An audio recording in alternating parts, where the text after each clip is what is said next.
Aquel que lucha con monstruos debe tener cuidado de no convertirse en uno. Y si miras durante mucho tiempo al abismo, el abismo también mira dentro de ti. Esta es una de las frases más citadas de Nietzsche, pero a la vez, una de las menos comprendidas. Se encuentra en su obra Más allá del bien y del mal, un libro notoriamente difícil de leer. Además, se nos presenta sin un contexto claro. Nietzsche, más que un filósofo en el sentido tradicional, se consideraba a sí mismo un psicólogo, alguien que observaba las mentes y las almas de los hombres, las culturas y las épocas.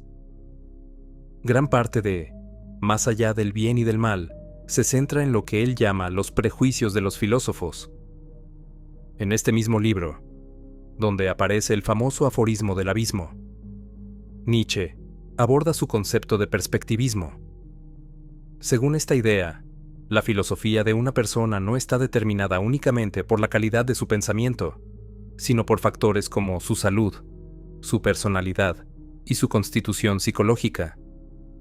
Creemos que sabemos por qué pensamos lo que pensamos, como si hubiéramos llegado a nuestras opiniones de manera directa y racional. Pero en realidad, existen fuerzas ocultas en juego. En su autobiografía, Nietzsche analiza sus propios talentos y carácter, y al hablar de su capacidad para la psicología, nos deja una pista sobre el significado de este enigmático aforismo. Cito: "Puedo afirmar fisiológicamente, es decir, olfatear la proximidad, el núcleo más íntimo, las entrañas de cada espíritu humano. Esta sensibilidad mía está equipada con antenas psicológicas con las que siento y capto cada secreto, la cualidad de la suciedad oculta, que yace en la base de muchos caracteres humanos". Aquí Nietzsche nos dice, de manera poética y mediante la metáfora de la suciedad oculta y las entrañas, que en la base de cada ser humano, detrás de la capa externa de belleza y fuerza, yace algo oscuro y desagradable. Se consideraba el mejor psicólogo porque podía ver más allá de los errores convencionales, esos en los que aparentemente todos están de acuerdo, excepto él. Entre esos errores, encontramos dos creencias fundamentales: que el altruismo y el interés propio son opuestos irreconciliables, que el placer y el dolor son extremos contrarios.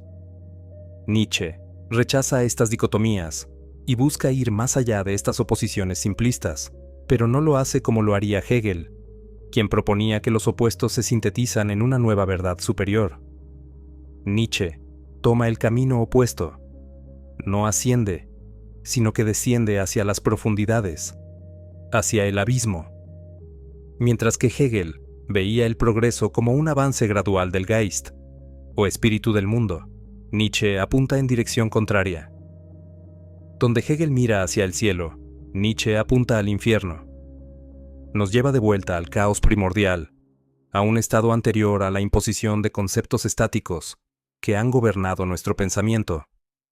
Antes de que el bien y el mal fueran vistos como opuestos absolutos, Nietzsche busca en ese caos original los verdaderos orígenes psicológicos del ser humano. Para comprender mejor esta idea, echemos un vistazo a una de las culturas que más fascinaban a Nietzsche: los griegos. Uno de los aspectos más intrigantes de la civilización griega es su admiración por Odiseo.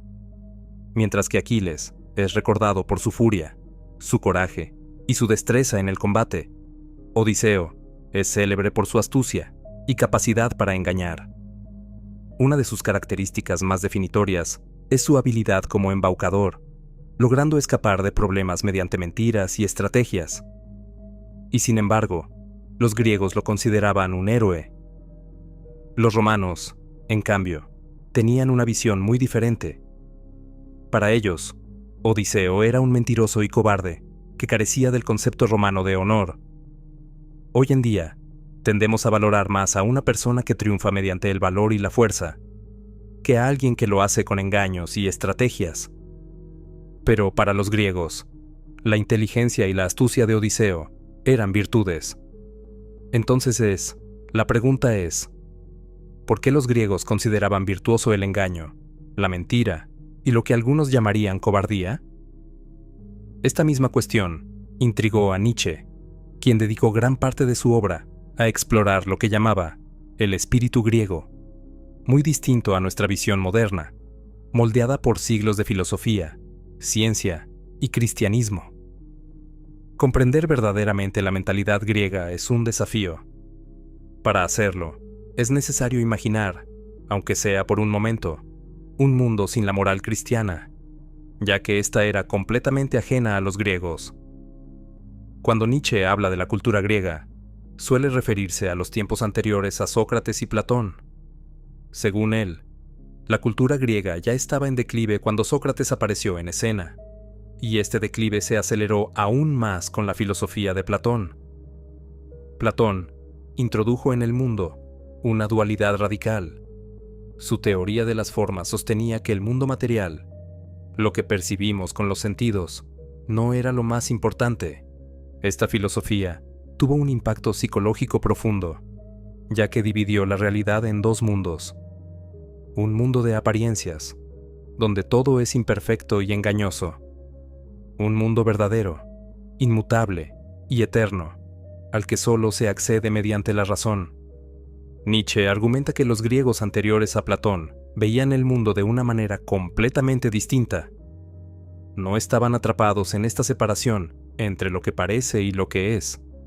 El historiador Tucídides, por ejemplo, describía la historia con una crudeza brutal, sin recurrir a explicaciones metafísicas. Para él, la historia no era un relato de principios morales, sino de ambición, poder y conflicto humano. En contraste, Platón podía esconderse detrás de su mundo de las ideas. Con Sócrates y Platón, el mundo real quedó expuesto como algo falso, como una imitación barata del mundo ideal. Pero, ¿qué tiene que ver esto con Odiseo? Recordemos que esta discusión comenzó con la pregunta: ¿por qué los griegos admiraban a Odiseo, cuando según los estándares modernos, parece un cobarde que gana mediante trucos y trampas? Cuando Odiseo ideó el caballo de Troya, lo presentó como un regalo de rendición, ocultando en su interior un ejército listo para destruir la ciudad. Desde nuestra perspectiva actual, este engaño parece cobarde y deshonroso. Pero aquí es donde la mentalidad griega, que Nietzsche casi nos ruega que tratemos de comprender, choca con la visión moderna, influenciada por Platón y el cristianismo. Nosotros hemos sido educados para considerar la verdad como algo absoluto, una especie de entidad separada de la realidad material. Pero para los griegos anteriores a Platón, la verdad no era un ideal trascendental, sino algo que se construía y se usaba de acuerdo con las circunstancias. Estamos tan profundamente influenciados por la forma platónica de pensar, que apenas notamos su influencia. Para Platón, el bien supremo es el origen de todo. La verdad, lo justo y lo bello participan en el bien, y por lo tanto, están interconectados. Desde esta perspectiva, una mentira es mala porque no es verdadera, y al no ser verdadera, no es buena. Los romanos, al haber sido influenciados por Platón, consideraban a Odiseo un tramposo indigno de honor. Pero los griegos anteriores a Platón, que no tenían esta noción metafísica del bien y el mal, veían en él un héroe, porque su inteligencia y astucia eran virtudes necesarias para la supervivencia. Ese cambio radical en la manera de pensar, introducido por Platón y reforzado por el cristianismo, modificó para siempre la forma en que la humanidad percibe la verdad, la mentira, el bien y el mal. Ahora que entendemos cómo mirar a los griegos con los ojos de Nietzsche, estamos mejor preparados para comprender una de sus mayores críticas filosóficas, su rechazo a lo que él llamaba falsos opuestos. Para Nietzsche, la filosofía platónica, convertida más tarde en teología cristiana, ha influido de manera tan profunda en nuestro pensamiento que aceptamos muchas de sus ideas como verdades incuestionables.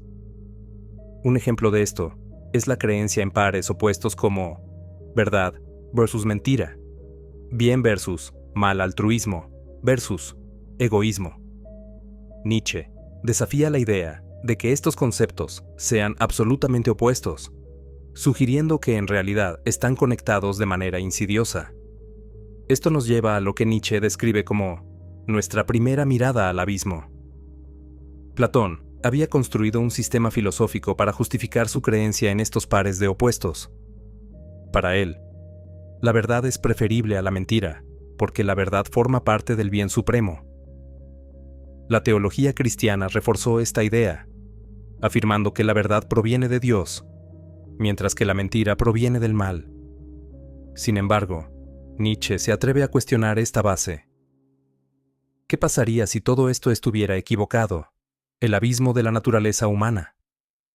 Este cuestionamiento es peligroso, porque tiene el potencial de desmantelar por completo la manera en que pensamos sobre la moralidad, la psicología y la naturaleza humana.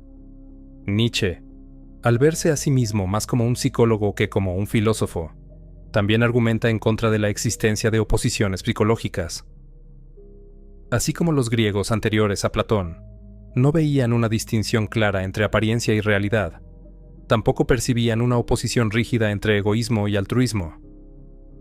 Nietzsche sugiere que nuestra psicología del futuro debería recuperar esta visión preplatónica, viendo la psique no como una lucha entre fuerzas opuestas, sino como una interacción de impulsos en constante conflicto. En El crepúsculo de los ídolos, Nietzsche describe los conceptos filosóficos como momias, ideas que han sido separadas artificialmente de la realidad viva. Para él, la gran tragedia de la filosofía occidental es su eterna creencia en el ser. La idea de que las cosas deben existir de forma independiente, como si tuvieran una esencia inmutable. Pero Nietzsche afirma que los filósofos han cometido un error fundamental.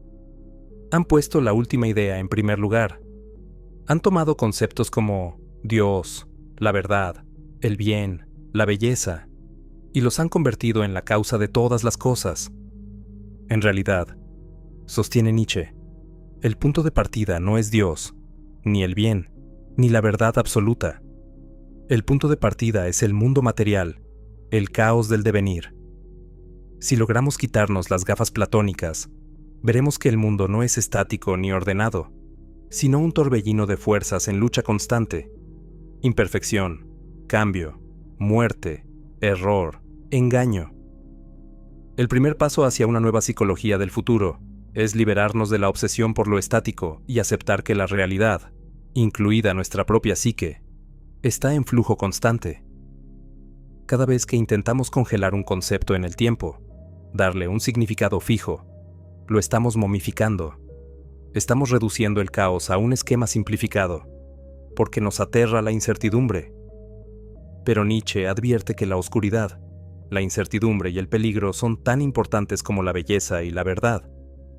Un verdadero psicólogo, dice él, debe atreverse a explorar las entrañas de la psique humana, esas partes ocultas que preferimos no confrontar porque nos asquean, mirar al abismo y resistir su atracción.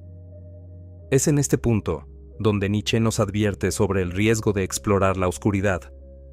Quien lucha con monstruos debe cuidarse de no convertirse en uno.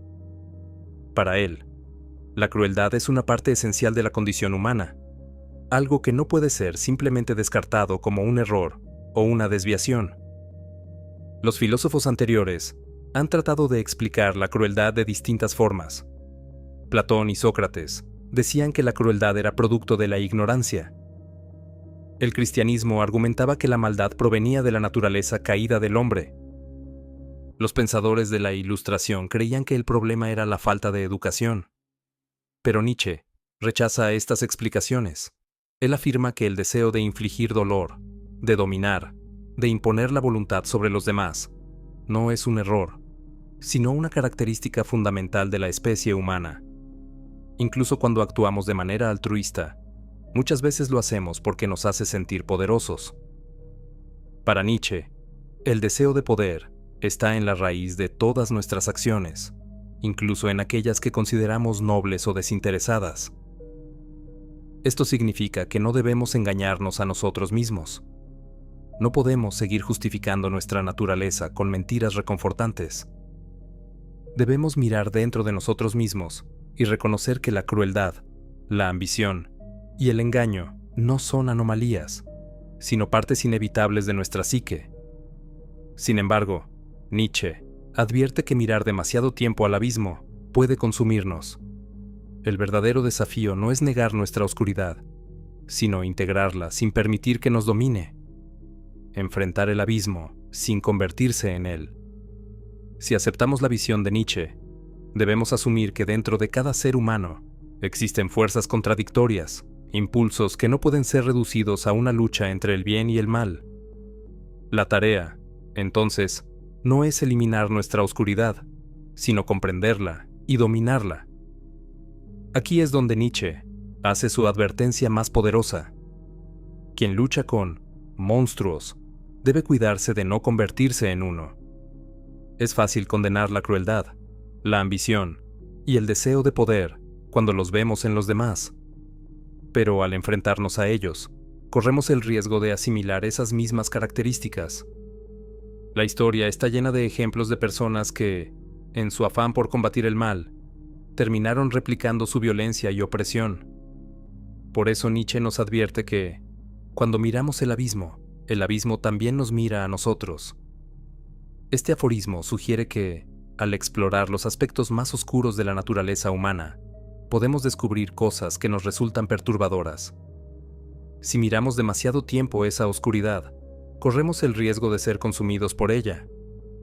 Aquí es donde entra en juego la verdadera medida de la fortaleza. Para Nietzsche, ser fuerte no significa actuar sin restricciones, ceder a cada impulso o dejarse llevar por la brutalidad.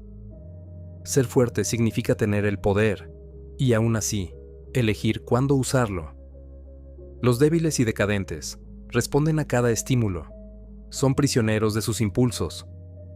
Los fuertes y nobles tienen la capacidad de resistir la tentación, de ejercer dominio sobre sí mismos. Mirar algo tentador y decidir no reaccionar, ese es el verdadero poder. El error fatal es luchar contra el monstruo y terminar convertido en él. Eso no es fuerza, sino impotencia. Es la rendición a los instintos más bajos, el camino fácil de quien se deja arrastrar por la corriente, en lugar de nadar contra ella.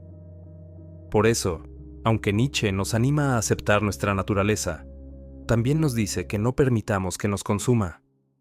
La verdadera tarea no es negar el abismo, sino mirarlo directamente a los ojos, sin perderse en su profundidad.